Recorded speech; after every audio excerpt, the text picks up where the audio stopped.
to the light, baby. Oh my gosh, Poltergeist, whether it was part 1, part 2, any of them, they were really scary. Even now, I think watching them is even scarier because it wasn't as high-tech as the movies we have, and so it just feels so real. Cindy Dole here, Home Wizards, and we're talking about, of course, what about those things that could happen in your home? Do you think that something is all of a sudden moving unexpectedly, or there's a door that slams, or all of a sudden the utensils are coming out of the drawer, like Michael Curry talked about, or all of a sudden are you feeling this chill? Or the power goes out. Well, that's what we're talking about in this very special Home Wizard. You can call on, and maybe you've had an experience. We want to hear it. The number is 888-539-2980, 888-539-2980. Michael Curry, psychic, medium, and paranormal psychological investigator, is here with us, along with Victoria Gross, who is a clairvoyant and investigator and author, and Barry Conrad, who is an investigator and has done all kinds of documentaries. So thanks, all you guys, for being here. Thank you. Well, thank you. Yeah. When you guys ever watch those scary movies, is it almost like a joke to you to watch those because you see the real thing? Is that, Hollywood? I don't even go to those movies, although I saw Hereafter recently, and I cried through the whole thing because the character in the story is my life. If people that are listening want to know what it's like to be a psychic medium and a parapsychological investigator, go see that movie. It's not as great, as Victoria said, it's not a really glamorous world that we work in. It's actually very difficult.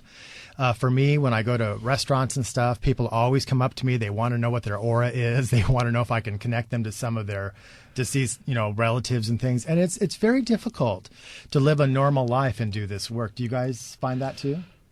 Yeah, it is a challenge, definitely, to live in both worlds up simultaneously. Mm-hmm. So it definitely is a challenge. But what you were talking about with scary movies, I personally don't like scary movies, and it's just because of the music. I'm okay doing the ghosts, but I don't like heights or scary movies. You kind of wonder. You wonder if the ghosts like the scary movies, or if they feel like they're being made fun of. Well, there you go. Yeah. There you go. That's a good question. That's a good question. So many people, when when they go on a haunting, they want it to think it's going to be like Poltergeist. Yeah. Or something's going to pop out at them. Yes, or the house at Haunted Hill, something like that. Right. That's not the way it works.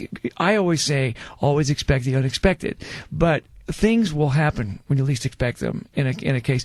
When you walk into a case, things can drum up quite a bit at times, but it's not an onslaught as a rule of just ongoing phenomena. And you have to wait it out, like a waiting game. Do ghosts know what we're thinking? Sometimes. Yeah. Sometimes. To answer your question about are the ghosts angry at what we're doing? Sometimes they are, especially on places like the Queen Mary, which I believe is the most haunted ship in the world, at least that I've ever been on.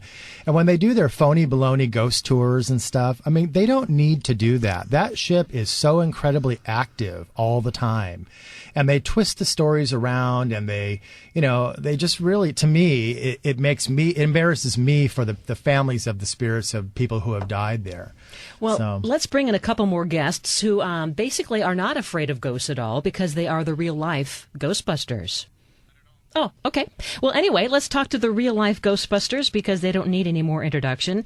Who do we have here? Ghostbusters, introduce yourselves. Yeah, we're the Ghostbuster Gals. It's the Ghostbuster Gals. It's Ronnie and Laura Lee. Yeah. Hi, Ronnie. Hi, Cindy. Hi, Laura Lee. Hello there.